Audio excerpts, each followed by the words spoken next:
So you're moving to the Destin-Fort Walton Beach area, or you're considering investing and you're considering purchasing a vacation rental, or just thinking about maybe just investing in our area.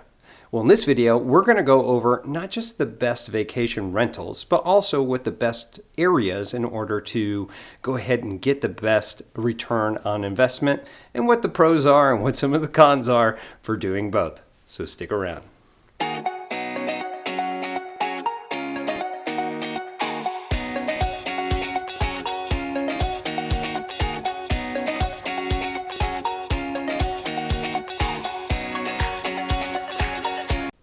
What's up, everybody? This is Tim Whittemore with the Whittemore Group right here in the Destin-Fort Walton Beach area. If this is your first time to our channel, we do tons and tons of videos about everything you need to know about our area.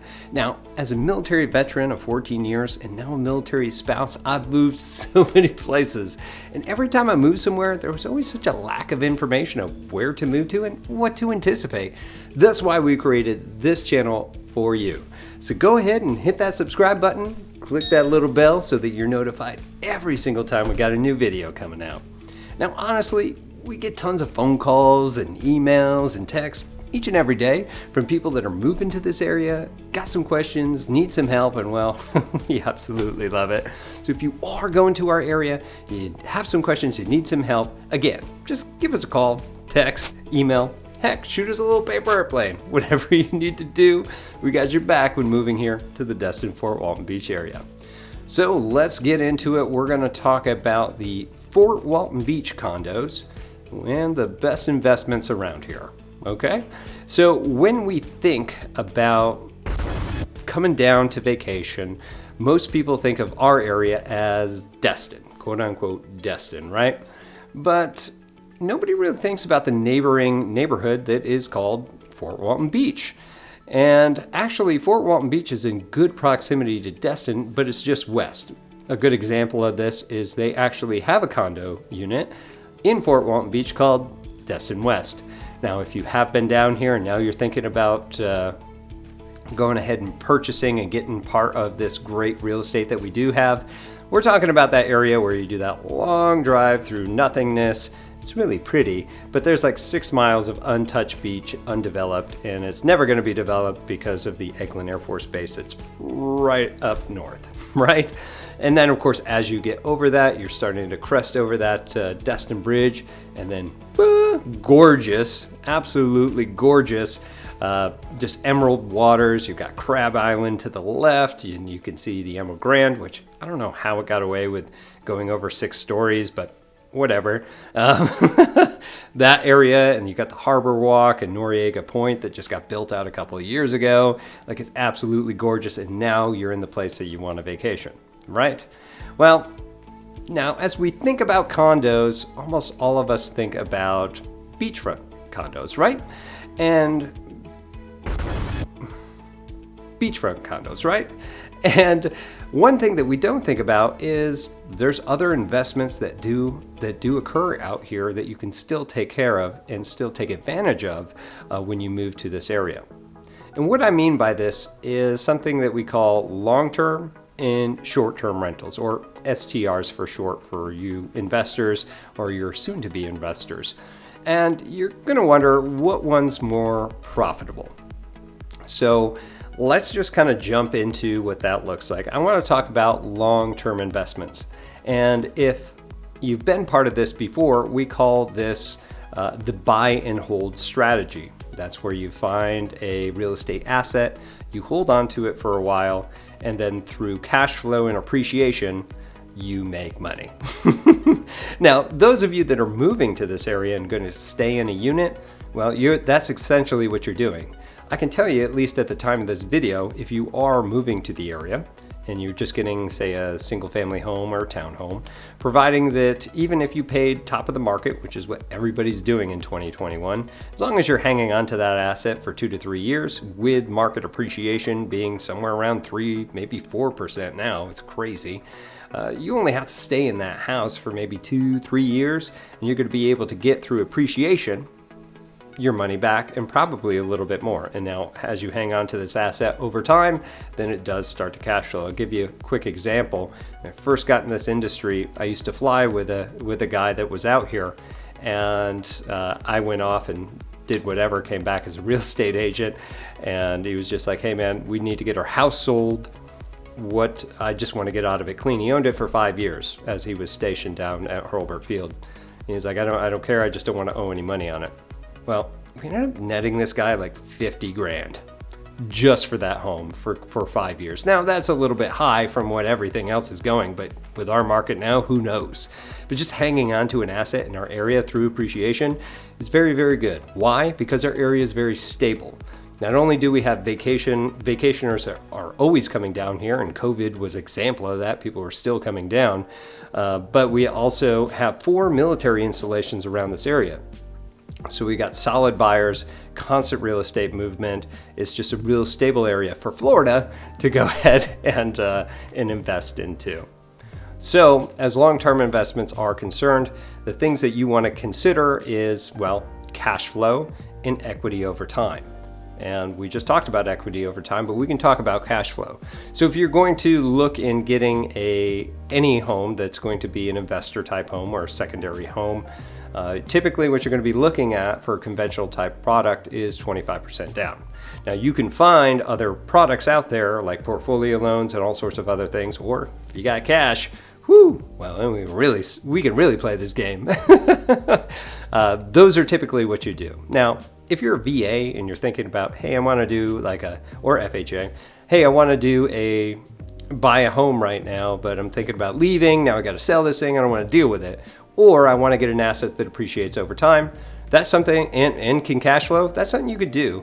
Most of our veterans will stay someplace anywhere between 1 to 2 years before they PCS or permanent change station somewhere else.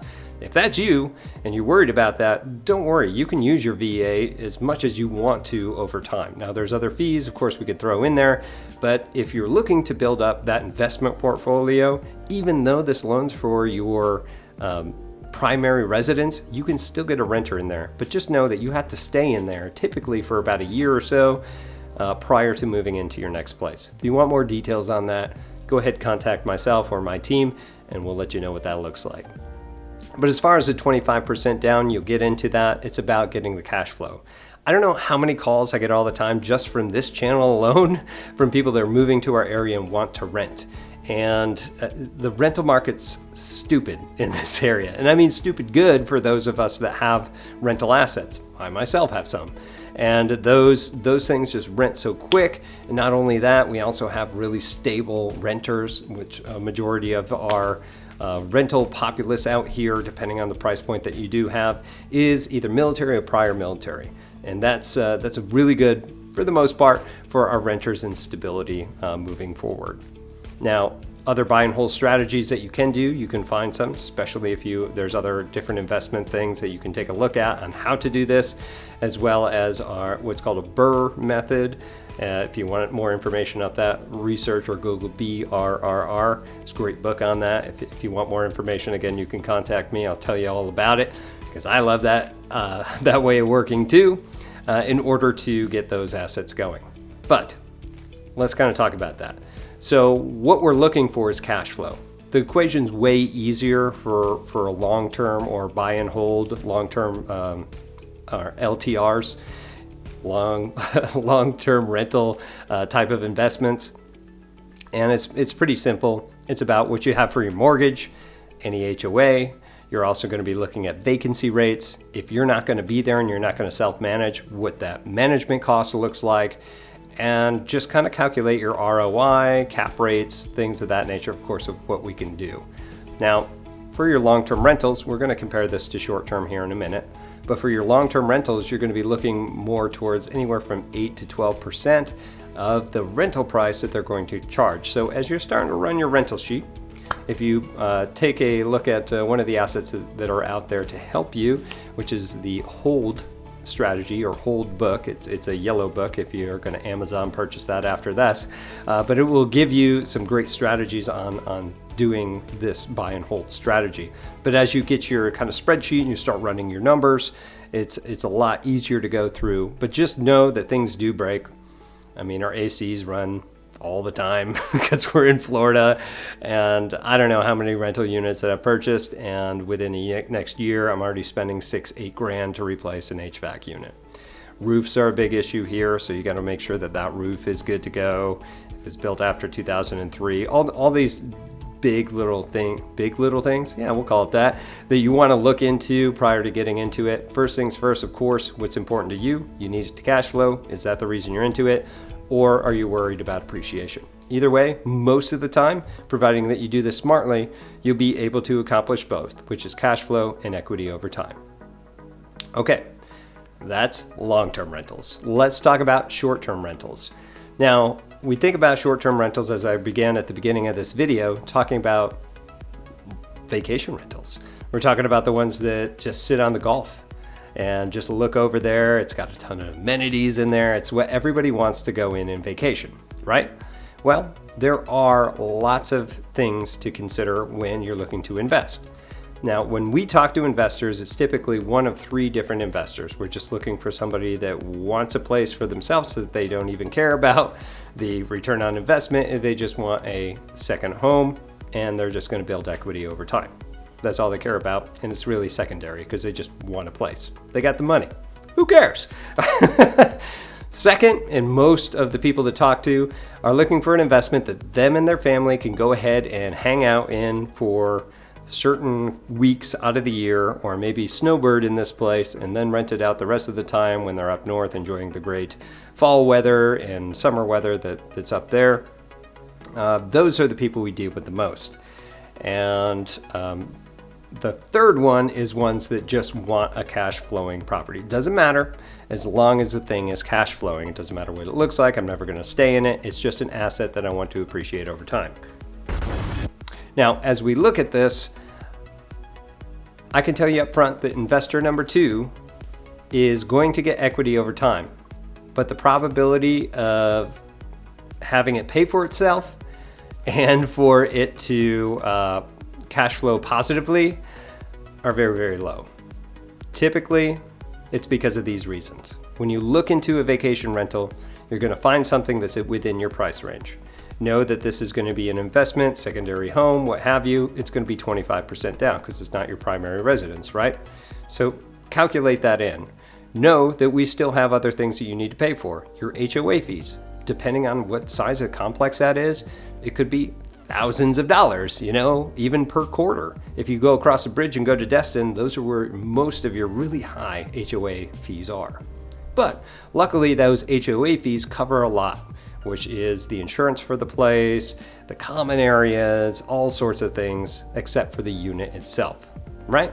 And some of them even cover for the water and your heating and cooling, which is why those HOA fees are so high. Also think about if you're not managing it yourself, you're not Airbnb-ing it, you're not doing VRBO, your management fees are typically, especially on-site management, it's going to be 25%. Somewhere around 25% of whatever that rental income comes into. That's going to be right off the top. You also have to consider vacancies. And think about this. If you're going to vacation down in Destin, you're not going to want to stay during the January, February months necessarily, right? And you want to use it during that time when everybody else is there and the weather's beautiful and there's tons of stuff going on, That being said, those summer months are where you're going to get the highest rents. Although during the snowbird season, it's going to be the lowest, which I just mentioned before. So know that there's going to be a chart. Now, what we typically do for our investors is we get out there and we go to all these other management companies and go, hey, we've got an investor that wants to invest here. Can you get us an estimate for this one? And then we get you it, and there's this chart that shows you what they could possibly get for you. And as far as income is concerned, and it's usually a range that can range from anywhere between $4,000 to $10,000 to $15,000, saying, hey, we could give you 30 or we get you up to 45. It really just depends. Like, okay, how am I supposed to look at that? But that's how you're going to have to calculate that thing in. Also, you have upkeep, so regular maintenance.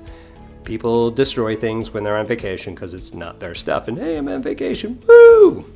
Thanks, guys. You also want to look over ROI, so your return on investment, and your cap rates.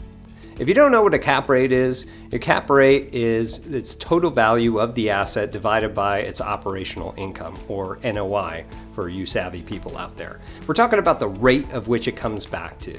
If you do your research, any good cap rates anywhere between 4 to 10%. If you're looking for something higher than that, I mean, that's one of those things that you hire somebody to find that diamond in the rough for you in order to get better cap rates on that. And those are going to be long-term indications of what's going on. What are we seeing out here? I mean, it could be anywhere between 4 to 8. Sometimes we get 10. Heck, I've even seen a 12. But it really just depends on what you're trying to do and what you can rent out. You also have to notice that some of these places too that are on Okaloosa Island and Fort Walton don't always allow short-term rentals. There's even certain areas in Destin or Fort Walton that you can't even do Airbnbs or VRBOs. You can't do any short-term rentals because of certain stipulations. Now, out in Destin, it's a little crazy right now because you could be on one side of the street that allows it and the other side that doesn't. It's like, figure your stuff out, guys. Okay. And that third investor that I talked about talks more or less like, hey, this is how much that I've got.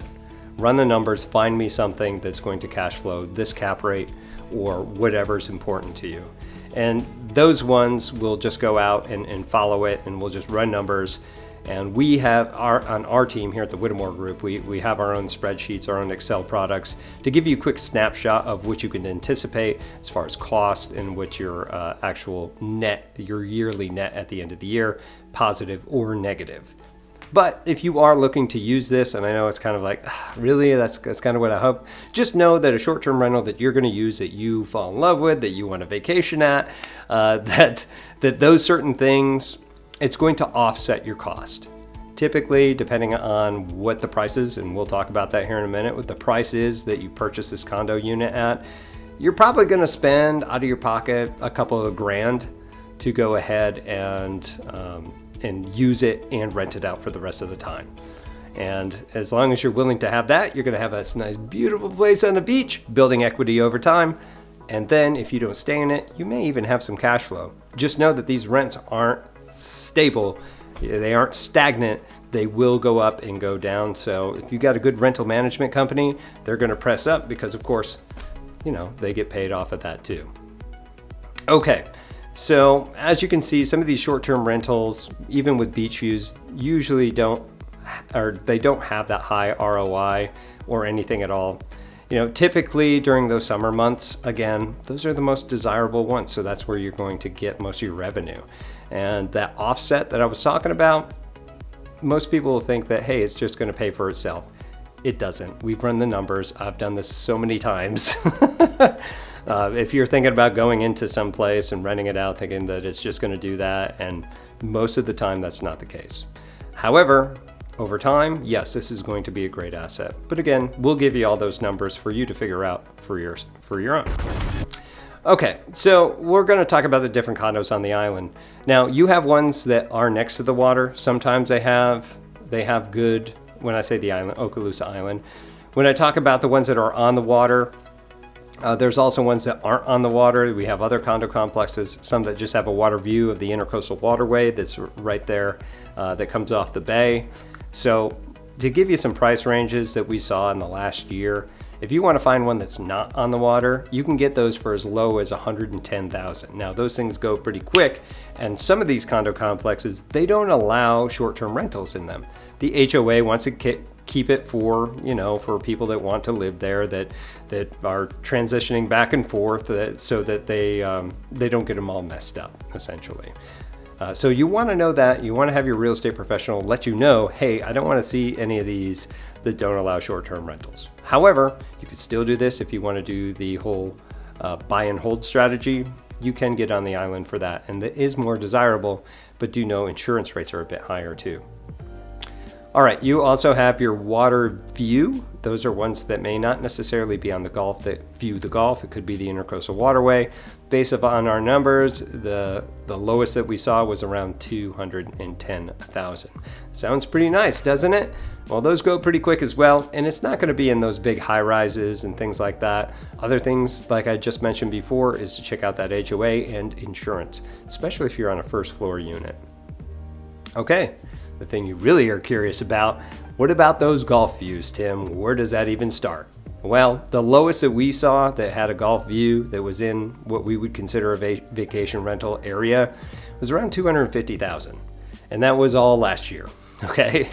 And there wasn't quite as many. So if you want to know what that median price was on Okaloosa Island, well, the median price was really around 350 to 400.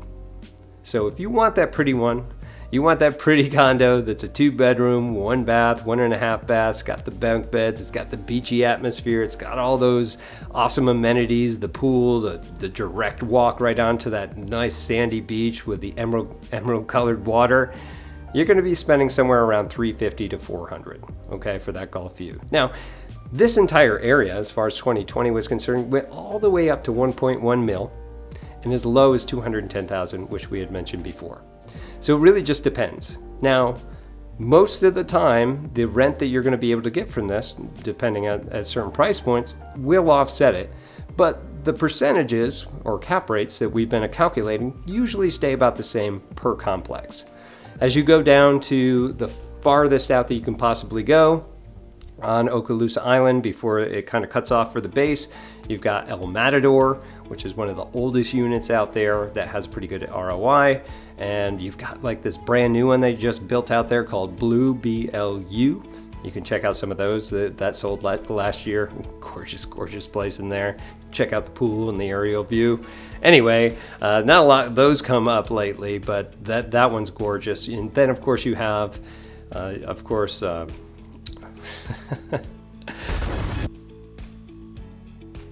you have Waterscape, which has all this great outdoor area. You've also got that look out into the Gulf as well. You've got like a lazy river, all sorts of great stuff for the kids, grilling out, things like that. And of course, Destin-West that is actually split across. So if you've ever been driving down Okaloosa Island and then you see that bridge, like a pedestrian bridge, that's what connects those two. You have Destin-West that's the Gulf side with a really nice big pool in there. And of course, you've got the one over on the Bay side. Now, Bayside has this huge, huge lazy river, really cool units in there too. It's just a gorgeous complex. It says it's in Destin, but technically it's in Fort Walton, which is probably why you're still watching this video. There's all sorts of things. After that one, there's really not much. Again, it's all that untouched beach. So if that's kind of the relaxed atmosphere you're looking for, awesome. However, you can just take a walk east and you'll go down to where all the volleyball courts and little restaurants and everything else are. And of course, you're a quick Uber ride or a quick drive down into Destin where everything is happening. Even as locals, that's where we go. If you want to be in the midst of the action, go to Destin. If you don't want to pay the premium, do like I do, live in Fort Walton Beach, and then just Uber or drive on out there. Okay, so that's all I have for you for the Fort Walton Beach condos and some of the best investments that we do have out here. If you have any questions, and I'm sure there are plenty, please go ahead and leave a comment below or get a hold of us. You can call or text us or email us, whatever you got to do. And if there's something specific that we left out or something that you'd like us to cover in more detail, again, leave it here in the comments below. We love your suggestions. We tons and tons of great ideas from you guys, and we want to make sure that you get the best information going forward. So again, I'm Tim Whittemore with the Whittemore Group here with eXp Realty here in the Destin-Fort Walton Beach area, and we'll see you in our next video. Take care.